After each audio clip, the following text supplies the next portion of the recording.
Welcome everyone. Now, today's lecture we start our next topic of management, unit number 3, directing and controlling at supervisor level. Topic is types of communication. Okay, they are given a different types of communication. For example, upward communication, downward communication. Okay, this is the upward communication.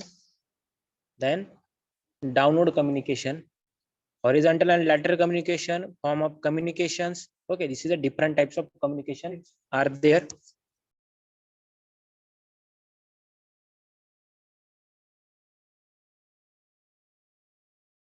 Okay, first we understand the what is mean by the upward direction, upward communication flow. Upward communication flow from the subordinate to supervisor means upward communication is the process of sending information from bottom level to top level. Okay, upward means the message sent from bottom level to top level, means from worker to director body and management. Simple upward communication means जर वर्करचा काही problem असेल तो message worker through directly जी body असेल, जी committee असेल त्याला ट्रान्सफर करणे, सेंड करणे, that is upward communication. Now, next is a downward communication. Simple. This is opposite to the upward communication. Downward communication flow format upper level to the those at lower level means from message sending from director body means committee to directly worker. Okay, that is means a downward communication. And what is the purpose for downward communication? They are given instruction means director body असेल ती instruction देणारे मॅनेजरला वर्करला की work related, job related किंवा त्या production related, means to give the instruction to employee regarding their jobs and specific tasks, to provide the information about the organization procedure and practice to new employee, then to explain the rationale of a job to a new employee, to provide a subordinate feedback about their job performance, also to give the information required by the different teams, different department. Achievement व simple आहे की सम instruction, मग job regarding असेल, specific task असेल, quality problem असेल किंवा नवीन member जे असतील त्यांना ट्रेनिंग रिगार्डिंग काही इश्यू असतील त्याचा मेसेज इन्स्ट्रक्शन डायरेक्टर बॉडीकडून, कमिटीकडून मॅनेजमेंट लेवलला, सॉरी मॅनेजमेंट बॉडीकडून मॅनेजर लेवलला ते सेंड करणे. Then also given the feedback about the job performance. जे वर्कर जॉब करतात त्या रिगार्डिंग जॉब परफॉर्मन्स आपण तिथे फीडबॅक हा घेतला पाहिजे. Then also given the required different teams and department for the achievement goals.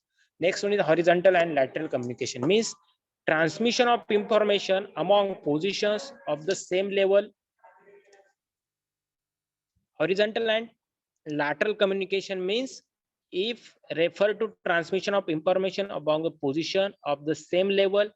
Horizontal communications coordinate activity of various department. Okay, horizontal and lateral communication are divided in a sub department. For example, forms of communication. आता forms of communication कोणकोणत्या प्रकारचे आहे? See here oral communications.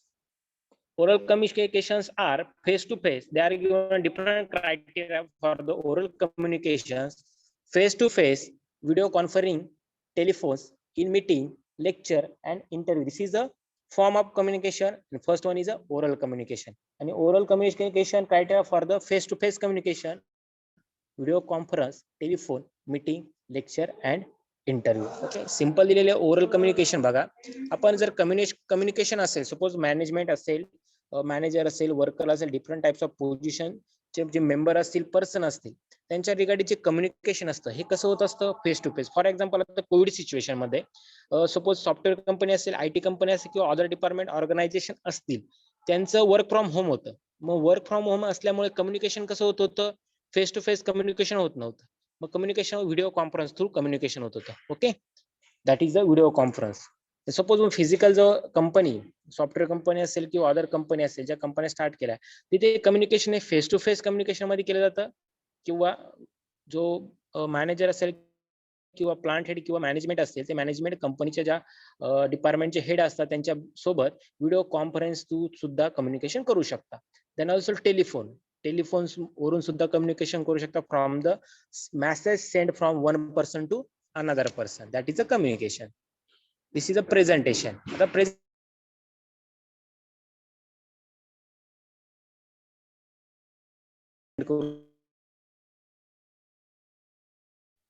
कंपनीमध्ये असेल, organisation मध्ये असेल, काही communication हे face to face communication from the written communication. मग आता एखादा रिपोर्ट असेल, एखादा रिपोर्ट सबमिट करायला झालं तर ते कम्युनिकेशन रिटर्न मध्ये कम्युनिकेशन होईल. मग रिपोर्ट असतील, स्टेटमेंट असतील, सर्क्युलर.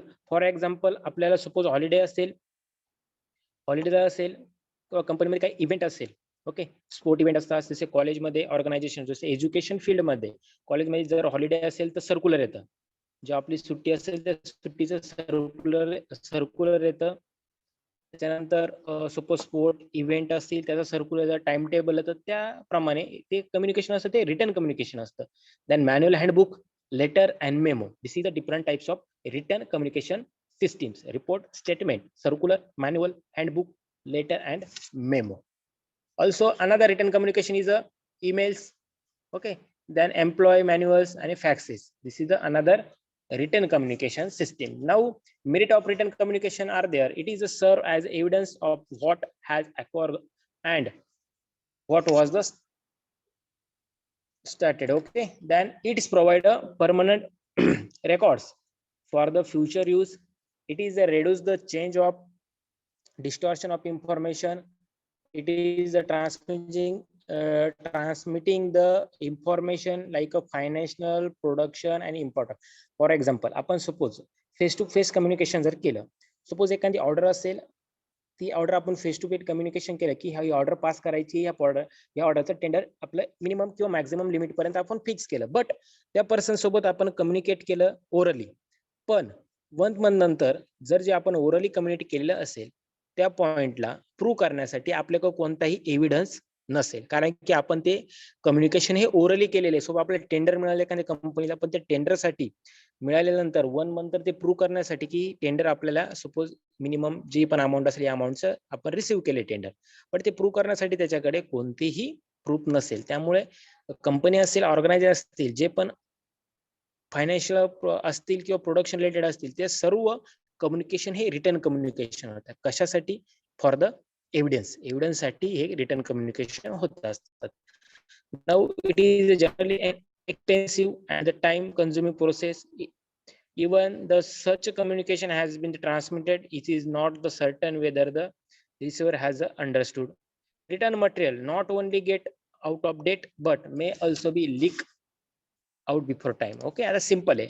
ओरल कम्युनिकेशन आपण केव्हा करतो? सिंपल आहे. काही जर कंपनीच्या काही सपोज फॉर्म्युला असतात, सपोज फॉर एक्झाम्पल तुम्ही जर बघितलं स्प्राईट जे लिक्विड फॉर्म असतात, मग मेडिकल रिगार्डिंग असतील, स्प्राईट असतील, थम्सअप असतील, यांचा एक फॉर्म्युला असतो. ओके, हा फॉर्म्युला फक्त काही मिनिमम मेंबरलाच तो फॉर्म्युला हा माहित असतो. मग तो फॉर्म्युला जर लीक करून द्यायचा नसेल तर ते कम्युनिकेशन हे ओरली असतं. ओके, तो फॉर्म्युला ओरली असल्यामुळे तो कम्युनिकेशन मध्ये लीक होत नाही. बट रिटर्न मध्ये जर फॉर्म्युला राईट डाऊन केला असेल तर आपल्याला तो एव्हिडन्स हा कुठेतरी सेफ साईडला ठेवावा लागतो. That is the benefit for the using the return communication and the orally communication. म्हणजे आपण ओरली काही थिंग्स ह्या ओरली कम्युनिकेट करू शकतो, ते पण इम्पॉर्टंट आहे. बट काही थिंग्स ह्या रिटर्नली कम्युनिकेट करावं लागतं. बट काही रिटर्न जे कम्युनिकेशन असतं त्याच्यामध्ये सपोज मी सांगितलं थम्सअप म्हणजे लिक्विड फॉर्म्स, सपोज काही कंपन्या, सपोज थम्सअप असेल, पेप्सी असेल, कोको कोला असेल, याचा लिक्विड फॉर्म आहे, त्याचा एक फॉर्म्युला आहे.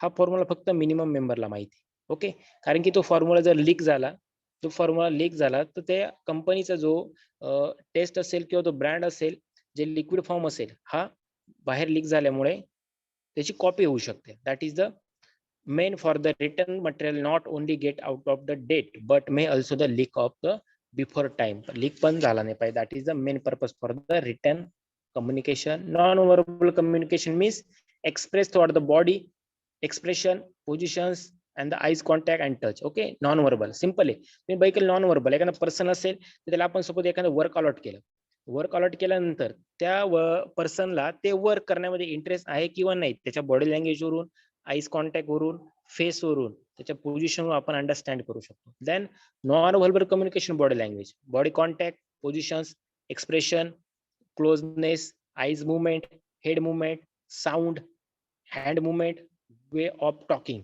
या सर्व गोष्टीमुळे आपण त्या पर्सनला आयडेंटिफाय करू शकतो. Okay, this is another science of the communication, means non verbal communication actions. Okay, या ऍक्शन्स वरून पण आपण कम्युनिकेट करू शकतो. This is the sign, non verbal signs. Danger आता सिंपल आहे, कंपनीमध्ये त्या सायन्स केलेल्या, टेलिफोन सायन्स दिलेली आहे. एखादा प्लेस असेल, त्या प्लेस ठिकाणी काही प्रॉब्लेम असेल तर आपण डेंजर मॅन ऍट वर्क तिथं बघा दिलेलं आहे, सायन्स दिलेलं आहे. ओके, हे डिफरंट टाइप्स ऑफ साइन असतात, ते कंपनीमध्ये यूज केले जातात. That is also communication sign. Personal, another point is suppose personal counseling, need for personal counseling, simply the counseling regarding to the worker. Counselor means of a staff is becoming as essential functions of a supervisor. Supervisor is your counselor. म्हणजे supervisor काय असतो तुमचा, counsellor असतो. कोणाला counsel करतो, सुपरवायझरला, की ज्या कंपनीमध्ये प्रोडक्शन असतील, त्या मिस्टेक होत असतील, ह्या मिस्टेक कमी करण्यासाठी त्या वर्करला काउन्सिलिंग करण्याचं वर्क हे सुपरवायझरचं असतं. Now supervisor is a counsellor, mentor, adviser of the worker.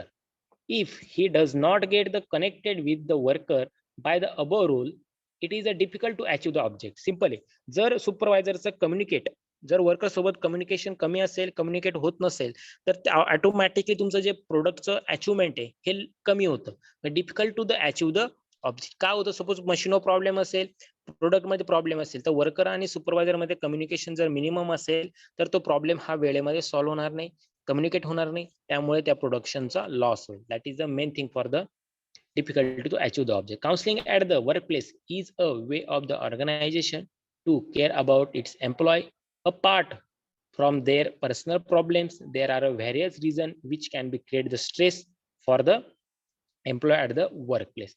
Simple आहे, वर्क करत असताना वर्करला जे इन्व्हायरमेंट असतं, वर्किंग इन्व्हायरमेंट हे इझी असलं पाहिजे, त्यावर कोणताही बर्डन नाही पाहिजे, स्ट्रेस नाही पाहिजे, कारण स्ट्रेस क्रिएट झाल्यामुळे ऑटोमॅटिकली तुमचं ते difficult to the achieve of the object, म्हणजे तुमचं जे अचिव्हमेंट असते ऑब्जेक्टची ती लॉस होते. Now needs of personal counselling. Suppose constant target, workload, this is a personal counselling to the worker. Means a target, workload, constant pressure to meet the deadline, responsibility, accountability. म्हणजे simple आहे की जो worker आहे त्या वर्करला कोणकोणत्या responsibility असतात, target complete केलं पाहिजे, वर्कलोड किती आहे, जी डेडलाईन दिली वर्कची डेडलाईन असेल, त्याची रिस्पॉन्सिबिलिटी असेल त्या प्लेसवरची, नंतर problem adjusting to the organiser culture. म्हणजे जे प्रॉब्लेम क्रिएट होता वर्क लाईनवर, जे प्रॉब्लेम क्रिएट होता, वर्कर टू वर्कर असेल, काही कन्फ्युजन क्रिएट होता, ते क्लायमेट कसं असते ते त्याला अंडरस्टँड करून देण्याचं काम सुपरवायझर असतं. Than worker loss confidence in job, म्हणजे जो कॉन्फिडन्स असेल हा इम्प्रूव्ह करण्याचं काम पण या काउन्सिलिंग थ्रू सुपरवायझरचं असतं. Than worker make repetitive mistake, जर वर्कर कडून रिपिटेटिव्ह मिस्टेक होत असतील त्या प्रोडक्टवर, त्या मशीनवर, तर त्या कमी प्रमाणात होण्यासाठी आणि सॉल्व्ह करण्यासाठी प्रत्येक टाइमला ती पर्सनल काउन्सिलिंग त्या वर्करला सुपरवायझरनं करणं गरजेचं असतं. Than the stress in a work is affecting mental condition. Suppose जो वर्कर असेल त्याला काही पर्सनल त्याचा स्ट्रेस असेल, तर ते पर्सनल स्ट्रेस काय असेल ते आयडेंटिफाय केलं पाहिजे, ते सॉल्व्ह केलं पाहिजे. कारण की जे स्ट्रेस असेल तर स्ट्रेसमुळे त्या वर्कवर इफेक्ट होईल, त्यामुळे affecting the mental condition also. Okay, this is the different types of need for the personal counseling. Then quality of supervisor as a counselor. आता जो काउन्सलर आहे म्हणजे जो सुपरवायझर, त्या सुपरवायझर मध्ये काही क्वालिटी ह्या रिक्वायर्ड पाहिजे. For example, counselling supervisor must be demonstrate the leadership skill. कारण एखाद्या पर्सनला काउन्सिलिंग करायचं असेल तर ऑलरेडी त्या पर्सनकडे काउन्सिलिंग स्किल हे रिक्वायर्ड पाहिजे.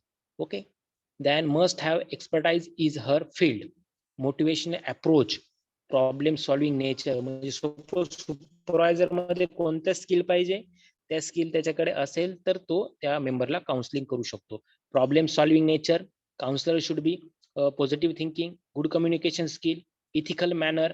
इथिकल मॅनर म्हणजे सपोज त्या वर्कर सोबत एखादी वर्क असेल हँडल करताना त्याच्याबरोबर जे आपली टॉकिंग लँग्वेज असेल ती यूज करताना ती नॉर्मली यूज केली गेली पाहिजे. That is means a motivation approach, problem solving, good communication, ethical manners. This is the most important quality of a supervisor as a counselor. Okay, yeah, supervisor मध्ये quality important पाहिजे.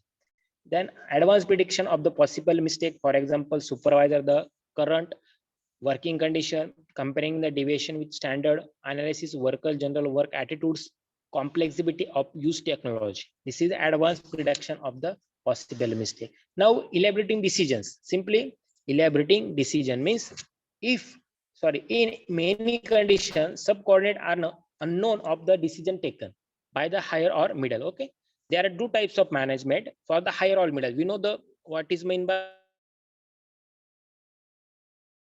manager, worker. This is the your middle management level. This create the confusion among the worker. Hence, decision may be elaborate in some cases. Simply suppose काही problem create झाला असं कंपनीमध्ये, तर कंपनीमध्ये तो problem वर्करचा असेल. आपण बघितलं की वर्कर भरपूर वेळ संपावर जातात, त्यांच्या काही मागण्या असतात ते संपावर जातात. त्यासाठी सपोज फॉर एक्झाम्पल आपण घेतलं एसटी बस आणि स्टेट बस फॉर एक्झाम्पल. पण बघितलं की आता एक्झाम्पल घेतलं वर्कर रिलेटेड आणि मॅनेजमेंट रिलेटेड. आपण एक्झाम्पल बघितलं तर सिम्पली सपोज एसटी कर्मचारी असतील, एसटी कर्मचारी असतील किंवा स्टेट गव्हर्नमेंट आहे, यांच्यामध्ये प्रॉब्लेम चालू आहे की सपोज एसटी मेंबर्स आहे, त्यांचीवाले मागण्या आहे आणि स्टेट गव्हर्नमेंटकडे त्या कम्प्लीट करायच्या. पण स्टेट गव्हर्नमेंट त्या गोष्टीकडे सपोज म्हणजे एसटी कर्मचारी असतील किंवा स्टेट असेल, यांच्यामध्ये हे डिसिजन होत नाही. मीन्स ज्यांच्या ज्या मागण्या आहे याच्यावर सोल्युशन निघत नाही. त्यामुळे ते सोल्युशन काढण्यासाठी काहीतरी डिसिजन मेकिंग आपल्याला इम्पॉर्टंट आहे. मीन्स तो प्रॉब्लेम जो एसटी कर्मचाऱ्यांचा जो मागण्या आहे, सपोज 5 मागण्या असतील, त्याच्यामधल्या 3 ह्या व्हॅलिड असतील, 2 व्हॅलिड नसतील किंवा 5 पण व्हॅलिड असतील. मग ह्या प्रूव्ह करण्यासाठी किंवा सॉल्व्ह करण्यासाठी जो एसटी कर्मचाऱ्यांचा संप आहे हा सॉल्व्ह करण्यासाठी आपल्याकडे इम्पॉर्टंट काय, त्या पर्सनकडे डिसिजन मेकिंग. काय ह्या टायमिंगला आपण काय डिसिजन घेतला पाहिजे, त्यामुळे हा संप संपेल आणि त्यांच्या मागण्या ज्या असतील ह्या वेळेनंतर कंप्लीट केल्या जाईल. असे काही डिसिजन असतात. फॉर एक्झाम्पल कंपनीमध्ये पण सपोज प्रोडक्ट असतील, डिफरंट टाइप्स ऑफ वर्कर असतात, त्यांच्यामध्ये प्रॉब्लेम क्रिएट होतात. मग सॅलरी इश्यू असतील, हॉलिडे इश्यू असतील, मग हॉलिडे आणि सॅलरी इश्यू असतील, त्यामुळे वर्कर हे संपावर जातात. मग त्यांच्या काही मागण्या असतात कंपनीला मान्य करण्यासाठी, त्याच्यामध्ये काही कमिटी असते. ती कमिटी सॉल्व्ह करते की जे वर्कर असतील त्यांच्या ज्या मागण्या असतील त्या मान्य करायच्या किंवा त्याच्यामधला एक काही पॉइंट असेल सॉल्व्ह करण्यासाठी, म्हणजे जो संप असेल तो बंद करण्यासाठी आपली कंपनी स्टार्ट झाली पाहिजे. त्यासाठी एक डिसिजन घेतला पाहिजे. त्यासाठी आपल्याकडे त्या स्किल रिक्वायर्ड पाहिजे, मीन्स डिसिजन मेकिंग पाहिजे की टाइम टू टाइम मध्ये टायमिंग मध्ये ते डिसिजन आपण घेतलं पाहिजे. त्या डिसिजनमुळे कंपनीला पण बेनिफिट होईल आणि वर्करला पण लॉस होणार नाही. ओके, या दोन गोष्टींचा तिथे डिसिजन मेकिंग मध्ये आपण यूज केला पाहिजे. म्हणजे आपला जो निर्णय असेल असा पाहिजे की कंपनीचा पण लॉस होणार नाही आणि कंपनीचा पण लॉस होणार नाही आणि वर्करचा पण लॉस होणार नाही. Okay, this is a decision making process. Now, need of elaborate decision means to create awareness about the decisions. Then again to avoid the confusion, they are given different types of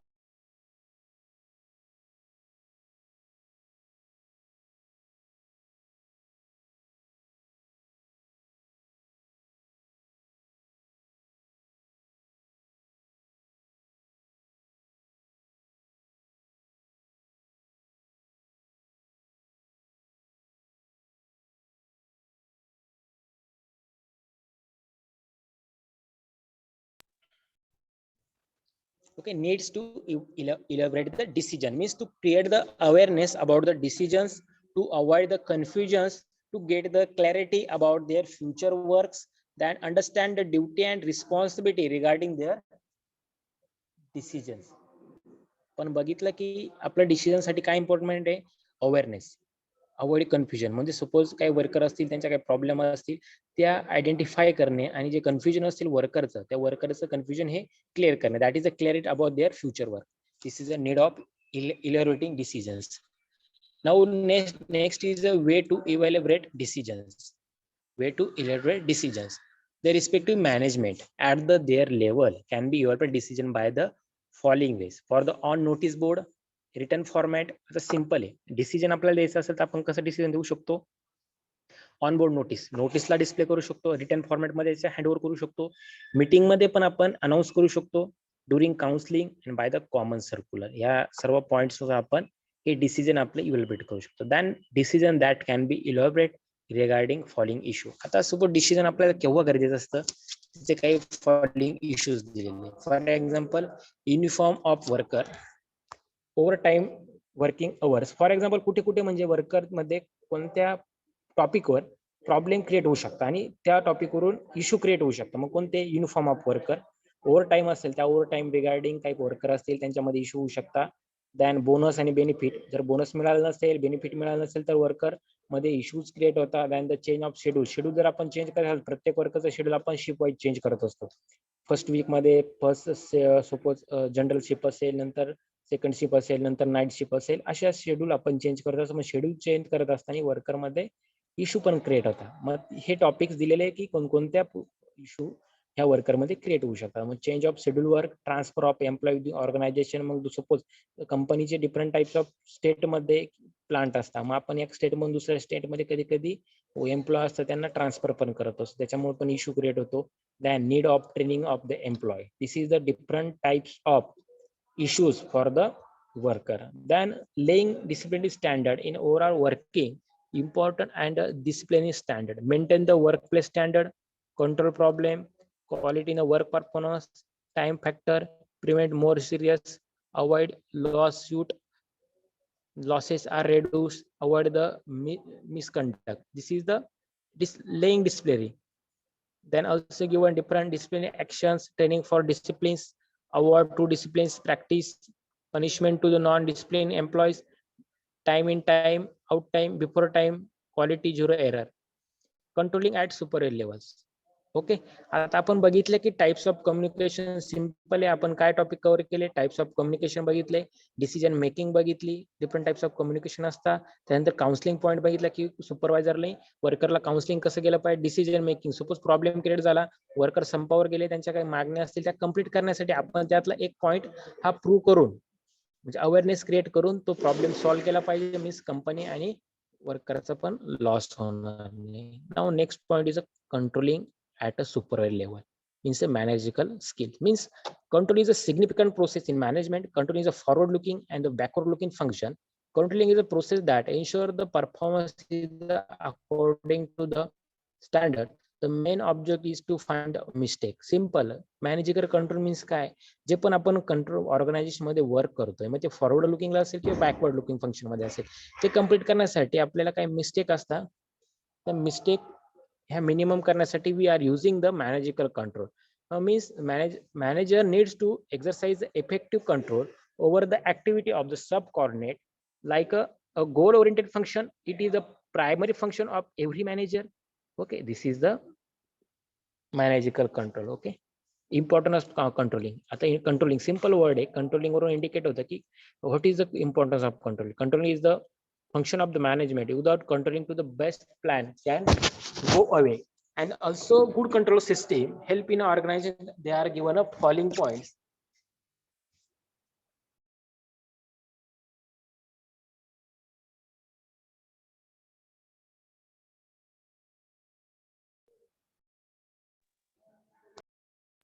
Okay, they are given importance of controlling.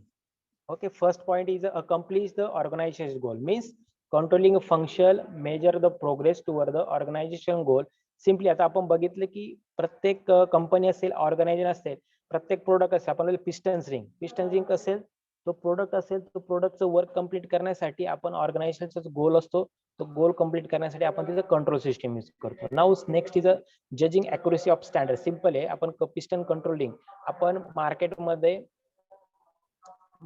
Use करत असताना त्याची quality जी असते, प्रोडक्टची जी quality असेल ही better ठेवण्यासाठी we are using the judging accuracy of a standard. Also given the making the useful use of resources, means reduce the wastage. Simple production line मध्ये मटेरियल यूज करत असताना जे पण मटेरियल असेल ते वेस्टेज गेलं नाही पाहिजे, ते मिनिमम वेस्टेज गेलं पाहिजे. That is the main purpose for the using the reduce the wastage to perform the activity. Then they use the resources most effective manner. And last one, improve the employee motivation. Simple आहे, एम्प्लॉयला motivate करणे, कारण एम्प्लॉयला motivate केल्यानंतर automatically आपल्या कंपनीची growth ही त्या वर्करवर depend असते. Okay, this is the different types of controlling system. Next one is understanding of team. Understanding teams points are control activity team, assign work to team. Simple आहे, control activity एक team आपण department, separate department आपण establish करत असतो. मग सपोज for example financial असेल, quality असेल, कंट्रोल असेल, हे वेगवेगळे डिपार्टमेंट आपण फॉर्म करत असतो. प्रत्येक डिपार्टमेंट मध्ये फॉर्म केल्यानंतर प्रत्येक टीम आपण टीम क्रिएट करतो. मग टीमची ऍक्टिव्हिटी, प्रत्येक टीमची ऍक्टिव्हिटी ही वेगवेगळी असते. Means assign work to team. मग आपण प्रत्येक टीमला हे वेगवेगळं वर्क देतो.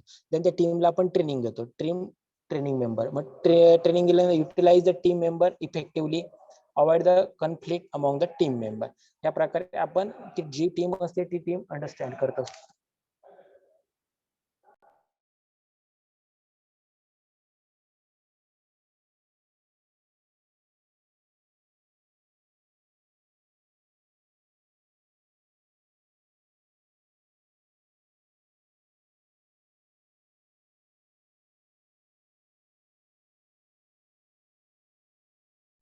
ओके, या टाईपच्या अंडरस्टँडिंग टीम असतात. आता आपला नेक्स्ट टॉपिक असणार आहे टीक्यू मेथड.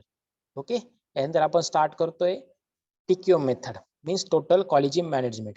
तर टीक्यू मेथड काय असणार आहे आपण ते बघणार आहोत. ओके, एक व्हिडिओ आहे त्या रिगार्डिंग स्टार्टिंगला आपण ती व्हिडिओ त्या व्हिडिओमध्ये एक्सप्लेन केलेलं what is the TQ method. TQ method असेल मग त्याचं principle means total quality, what is the total quality management, what is the kaizen method. Kaizen method means plan, do, check and act. Okay, that is a kaizen method. त्यानंतर असेल introduction of 5S. तुम्ही सर्वांनी 5S ऐकलं असेल. What is the 5S work. 5S system means organisation, नेटलेक, cleaning, standardise and discipline. This is a 5S system. Then next system is a, म्हणजे हे आपण बघा टीक्यू मेथड असेल, कायजन असेल, 5S सिस्टीम असेल आणि 6 सिग्मा. ह्याचे कंपनीमध्ये सुद्धा याचे कोर्सेस असतात. ह्या मेथड्स ज्या कंपनीमध्ये कंपनीचे जे ऑर्गनायझेशन रूल्स असतात त्याच्या रिगार्डिंग काही प्रोसेस असतात त्या कंट्रोल करण्यासाठी या different types of method use केल्या जातात. मग ती असते TQ method, kaizen method, 5S method, 6 sigma method. मग ह्या मेथड कंपनीच्या प्रोसेस मध्ये यूज केल्या जातात.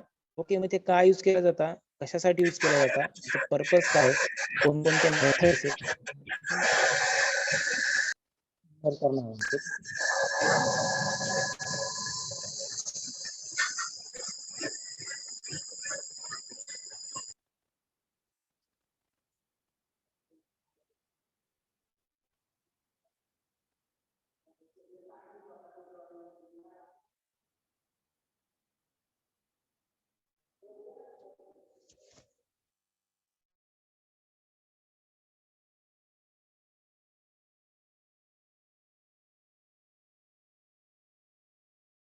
And disadvantage this video on what is total quality management. 7 principles of total quality management, advantages of total quality management, and disadvantages of total quality management. Let's start the video. Management. The focus of the process is to improve the quality of an organization's outputs, including goods and services, through the continual improvement of internal practices. Total quality management is a term that was found in the 1950s. It was developed by William Deming, a management consultant whose work had a great impact on Japanese manufacturing. The term total defines the entire organization. All parties, departments, and functions are involved in quality management. TQM is the continuous process of detecting and reducing or eliminating errors in manufacturing, streamlining supply chain management, improving the customer experience, and ensuring that employees are up to speed with training. Let's discuss 7 principles of total quality management. Number 1, customer focused. Finally, the customer's feedback determines the level of quality. No matter what a system works to bring up quality.